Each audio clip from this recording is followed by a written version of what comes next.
Hello friends, industrial electrical में आपका स्वागत है। तो फ्रेंड्स, आज हम अपने इस वीडियो के टॉपिक में समझेंगे कि पावर फैक्टर कैसे पता करें कि कितना है हमारा और उसे कैसे कैलकुलेट करते हैं। तो आपने एक टर्म सुना होगा कॉस थीटा। कॉस थीटा हम जानने की कोशिश करते हैं क्या होता है। कॉस थीटा कुछ भी नहीं है, बहुत ही सिंपल है। कॉस थीटा को ही हम पावर फैक्टर कहते हैं फ्रेंड्स। तो कॉस थीटा की वैल्यू अलग अलग होती है, उसके हिसाब से हमारा पावर फैक्टर लीडिंग, लैगिंग या यूनिटी कहलाता है। पावर फैक्टर को हमने 3 क्लासिफिकेशन में डिवाइड किया है: यूनिटी, लीडिंग एंड लैगिंग। तो अगर हमारी कॉस थीटा की वैल्यू इक्वल टू 1 है तो उसे हम कहते हैं यूनिटी पावर फैक्टर। ये बहुत ही सिंपल है, आप इसे मेमोराइज भी कर सकते हैं।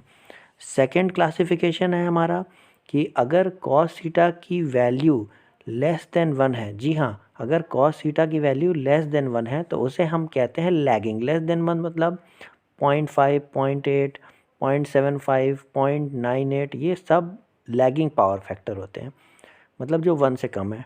और थर्ड क्लासिफिकेशन है leading power factor. Leading power factor का मतलब क्या होता है? जब पावर फैक्टर 1 से बढ़ के निगेटिव साइड में जाए तो उसे हम कहते हैं लीडिंग पावर फैक्टर। आगे इस वीडियो में हम तीनों टाइप को समझेंगे फ्रेंड्स। तो अगर आप किसी फैक्ट्री या किसी कंपनी में काम करते हैं तो आपने अपनी कंपनी में ये ज़रूर सुना होगा कि पावर फैक्टर की वैल्यू हमारी कम आ रही है या पावर फैक्टर हमें इम्प्रूव करना है। सपोज़ करिए आपकी फैक्ट्री का पावर फैक्टर 0.8, 0.6, 0.5 इस तरीके का है और आप चाहते हो उसे इम्प्रूव करना। तो पहले आपको समझना पड़ेगा कि हमारी कंपनी का पावर फैक्टर डाउन क्यों है या कैसे कम हो गया, हम इसे फिर कैसे इम्प्रूव कर सकते हैं। तो जो हमारी 0.5 से 1 के बीच की रेंज है उसे हम कहते हैं लैगिंग पावर फैक्टर। जी हाँ, जैसा कि मैंने अभी आपको ऊपर भी बताया था। और जब हमारी कॉस थीटा की वैल्यू इक्वल टू 1 होती है, मतलब पावर फैक्टर 1 होता है, तो इसे हम कहते हैं यूनिटी पावर फैक्टर। और हमारे पावर फैक्टर की वैल्यू जब नेगेटिव साइड बढ़ती है, मतलब एक्सेस कैपेसिटर अगर हो जाए, ऐसा बहुत ही कम होता है क्योंकि हमारे जो भी पैनल्स होते हैं ये एपीएफसी होते हैं। एपीएफसी में आगे आने वाले वीडियोज़ में बताऊंगा क्या होता है। तो उन वैल्यूज़ को हम कहते हैं लीडिंग पावर फैक्टर। जो नेगेटिव साइड में जाता है उसे हम कहते हैं लीडिंग पावर फैक्टर। तो आपने अक्सर लोगों को ये बात करते सुना होगा कि हमारा पावर फैक्टर अच्छा है, हम अच्छा मेंटेन कर रहे हैं। तो हमें ये समझना होगा कि पावर फैक्टर अच्छा क्या होता है। मतलब अगर अगर हमारा पावर फैक्टर नियर टू 1 है तो उसे हम कहते हैं गुड, यानी 0.98, 0.99 इस तरीके का पावर फैक्टर अगर हम मेंटेन करें तो इसे हम कहते हैं एक्सीलेंट, मतलब गुड पावर फैक्टर। हम अच्छा मेंटेन कर रहे हैं। अगर हमारा पावर फैक्टर 0.8, 0.85 इस तरीके का मेंटेन हो रहा है तो हम इसे कहते हैं पुअर, मतलब इसे हमें इम्प्रूव करने की ज़रूरत है। तो इसे इम्प्रूव करते हैं हम कैसे? कैपेसिटर की मदद से। आगे मैं बताऊंगा कि कैसे कैलकुलेशन होता है कि कितना पावर फैक्टर है और इसे कितना पहुंचाने के लिए हमारे क्या रेटिंग के कैपेसिटर लगते हैं। तो अब हम समझते हैं कि हमारे लोड कितने टाइप के होते हैं। जो हमारा फर्स्ट क्लासिफिकेशन हमने लोड का किया है उसे कहते हैं हम इंडक्टिव लोड। तो अब ये समझते हैं कि इंडक्टिव लोड क्या होता है। इंडक्टिव लोड मतलब बहुत ही ज़्यादा सिंपल है, इसे आसानी से समझ सकते हैं। सपोज़ करिए किसी भी एक प्लेट पे अगर हमने किसी कॉइल को वाउंड किया है तो हम उसे सिंपली कहते हैं क्या? इंडक्टर। मतलब जो अब कॉइल कैसे आप देखते होंगे कि आप हमारी मोटर होते हैं उसके, आपने देखा होगा कि रोटर वो स्टेटर पे भी वो जो है कॉइल वाउंडेड होता है, तो उसे भी हम एक इंडक्टिव लोड कहते हैं। तो इसी तरीके का हमारा ग्राइंडर होता है, उसमें भी कॉइल्स होते हैं, तो उसे भी हम इंडक्टिव लोड कहते हैं। तो इस तरीके के मोटर, ग्राइंडर जो भी लोड होते हैं इन्हें हम इंडक्टिव लोड की कैटेगरी में रखते हैं। तो जो भी हमारे इंडक्टिव लोड होते हैं फ्रेंड्स, तो इस तरीके के लोड का जो पावर फैक्टर है ये लेस देन 1 होता है। तो लेस देन 1 के पावर फैक्टर जो जनरली हमारे होते हैं वो इंडक्टिव लोड की कैटेगरी में आते हैं। तो इस तरीके के पावर फैक्टर को हम लेस देन 1 में बोलेंगे इंडक्टिव लोड। सेकंड जो हमारी कैटेगरी होती है उसे हम कहते हैं रेजिस्टिव लोड। तो रेजिस्टिव लोड क्या होता है? रेजिस्टिव लोड जो हमारे होते हैं जैसे प्रेस, हीटर, बल्ब, इन्हें हम कहते हैं रेजिस्टिव लोड। इसमें क्या होता है कि जैसे बल्ब है, बल्ब के अंदर क्या होता है फ्रेंड? सिंपली एक रेजिस्टर का कॉइल होता है, मतलब वायर होते हैं। तो उसे हम एक साइड से फेस दे देते हैं, एक साइड से न्यूट्रल देते हैं। तो ऐसी सर्किट का जो पावर फैक्टर होता है ये ऑलवेज यूनिटी होता है, मतलब इक्वल टू 1। तो इसी तरीके का आपने देखा होगा कि आपके घरों में हीटर होंगे, प्रेस होगा, तो इन सब का पावर फैक्टर यूनिटी होता है। थर्ड जो हमारी कैटेगरी है उसे हम कहते हैं कैपेसिटिव लोड। तो कैपेसिटिव लोड जनरली क्या होता है, इसका एग्जांपल होता है मतलब कैपेसिटर, सिंपली ये समझिए। तो अगर अगर आपकी लोड में कैपेसिटर कनेक्टेड है, सपोज़ करिए पूरा कैपेसिटर ही कनेक्टेड, तो आपका पावर फैक्टर माइनस साइड में चला जाएगा, जैसा कि मैंने आपको शुरुआत की वीडियो में बताया था। तो इसे हम कहते हैं निगेटिव पावर फैक्टर। तो अब हम अपने वीडियो के सेकंड टॉपिक में जाएंगे कि पावर फैक्टर कैसे निकालते हैं।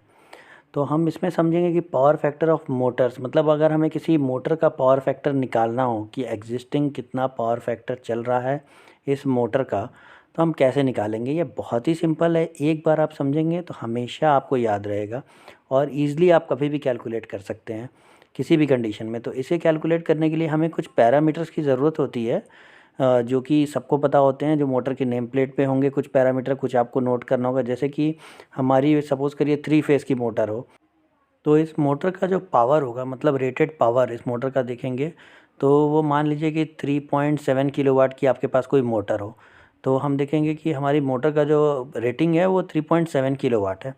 तो हम सिंपली इसे नोट डाउन कर लेंगे कि हाँ भाई हमारी मोटर 3.7 किलोवाट की है। इसके बाद जो सेकंड पैरामीटर हमें चाहिए होता है वो भी हमें बहुत नोन होता है। जैसे कि अब हम देखेंगे कि मोटर का हमारा लोड क्या चल रहा है, मतलब कितने करंट ले रही है मोटर लोड टाइम में, मतलब जब सर्किट पे चल रही है। तो हम क्लैम्प मीटर या किसी मीटर से चेक कर सकते हैं। तो सपोज़ करिए हमारा 6.2 एम्पियर हमारी मोटर लोड ले रही है। और थर्ड जो हमारा पैरामीटर है वो वोल्टेज, कितना वोल्टेज की मोटर है। सपोज़ करिए 415 वोल्ट्स की हमारी मोटर है। तो अब मैं इसे निकालने के लिए बहुत ही सिंपल फार्मूला आपको बताने जा रहा हूँ, जिसे आप याद रखिए और इसे हर तरीके की मोटर का आप पावर फैक्टर निकाल सकते हैं। तो जो फार्मूला है वो ये है, पी किलोवाट, मतलब पावर जो हमारी होगी वो किलोवाट में, जैसे अभी अब हम लिख रहे हैं, is equal to root 3 VI cos phi. आपने ये फार्मूला देखा भी होगा, अब मैं दिखाऊंगा आप इसे कैसे यूज़ करेंगे।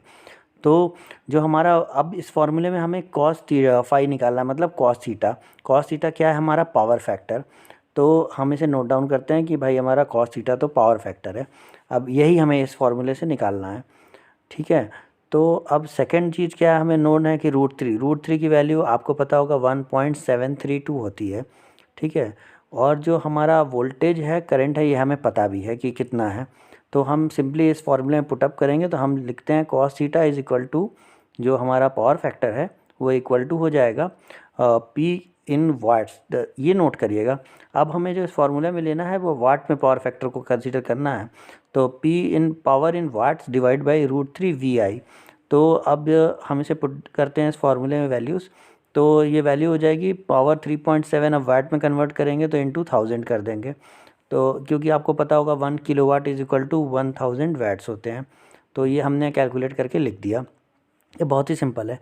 तो अब हम इस फॉर्मूले में बाकी वैल्यू रखेंगे, जैसे कि हम डिवाइड करेंगे इसे रूट थ्री की वैल्यू क्या है 1.732, वो हम नोट डाउन करते हैं।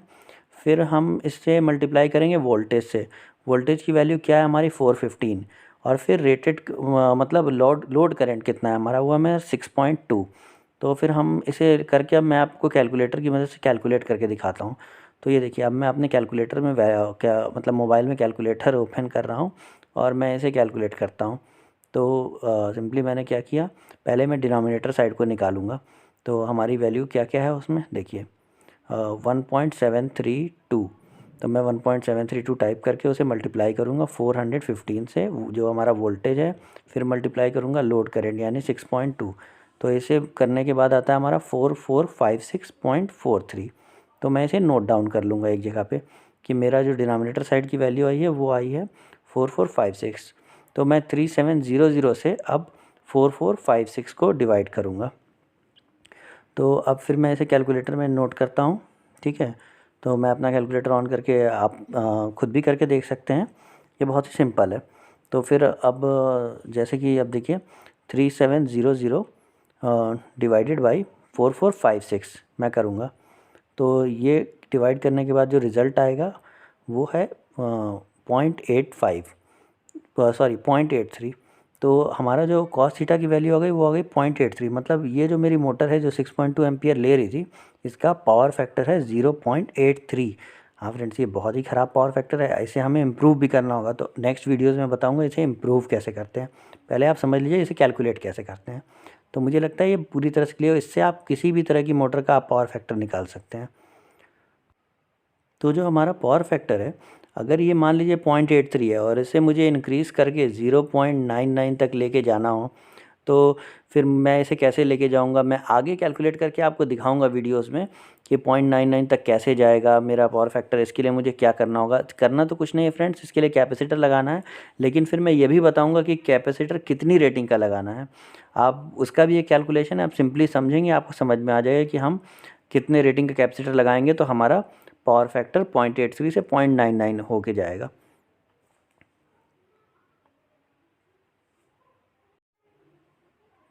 तो अब मैं अपने वीडियो का एक टॉपिक और क्लियर करता हूँ। जैसे आपने पहले देखा पावर फैक्टर ऑफ मोटर, तो अब देखेंगे power factor of energy meter क्या है। मतलब आपने अपनी फैक्ट्री में एनर्जी मीटर देखे होंगे या कंपनी की में देखा होगा, आपके बाहर में या पोल पे एक मीटर लगा रहता है, उसे कहते हैं हम एनर्जी मीटर। या अंदर पैनल्स में भी देखा होगा एनर्जी मीटर लगा होता है। तो इन एनर्जी मीटर में भी पावर फैक्टर अगर हमें देखना हो कि हमारा पावर फैक्टर क्या चल रहा है सपोज़ करिए, तो हम कैसे देखते हैं। आपने एनर्जी मीटर देखा होगा, मैं अपनी स्क्रीन पे आपको दिखा रहा हूँ कि एनर्जी मीटर कैसा होता है। तो इस तरीके का एक एनर्जी मीटर है सपोज़ करिए आपकी कंपनी में, या थोड़ा चेंज भी हो सकता है, बहुत अलग अलग मेक के अलग अलग होते हैं। तो उसमें हमें पावर फैक्टर कैलकुलेट करने के लिए बहुत ही सिंपल फार्मूला है। हम लिखते हैं cos theta is equal to KWH, मतलब किलोवाट आवर को हम KVAH से डिवाइड करते हैं। तो अब आप देख सकते होंगे अपने मीटर में कि मेरा मीटर का किलोवाट आवर क्या चल रहा है। सपोज़ करिए कि आपके मीटर में KWH और KVH दोनों आ रहा है और आपको पावर फैक्टर निकालना है। तो एग्जांपल के तौर पे हम KWH की वैल्यू ले लेते हैं, सपोज़ करिए 200 चल रही है हमारी, और KVAH की जो वैल्यू है वो चल रही है 220। तो हम क्या करेंगे, इसे इस फार्मूले में पुट डाउन करेंगे, cos theta is equal to 200 divided by 220। इसे हम कैलकुलेट करके देखते हैं कि वैल्यू कितनी आ। तो इस वैल्यू का हम कैलकुलेट करते हैं। तो ये बहुत ही सिंपल है फ्रेंड, अपने कैलकुलेटर को ओपन करिए और मेरे साथ साथ आप भी कैलकुलेट कर सकते हैं। तो मुझे क्या करना है, कॉस थीटा में जो किलोवाट दिया हुआ है इक्वल टू किलोवाट, तो 200 डिवाइडेड बाई 220 करता हूँ डिवाइड बाई KVH, तो मेरा कॉस थीटा निकल के आता है 0.90। तो ये देखिए मेरा कॉस थीटा हो गया 0.90, मतलब मेरे एनर्जी मीटर का जो पावर फैक्टर होगा 0.90 होगा। तो इस 0.90 पावर फैक्टर को अगर हमें इम्प्रूव करना हो, तो इसे हमें इम्प्रूव करने के लिए we have to use what friends, capacitor. तो हमें फिर आगे वीडियोस में हम ये देखेंगे कि हमें कितनी रेटिंग का कैपेसिटर लगाना है और हम उसे कैसे कैलकुलेट करते हैं। तो मुझे उम्मीद है कि आपको मेरा वीडियो पसंद आया होगा। मेरे चैनल को सब्सक्राइब करिए और मेरे इस वीडियो को लाइक करिए।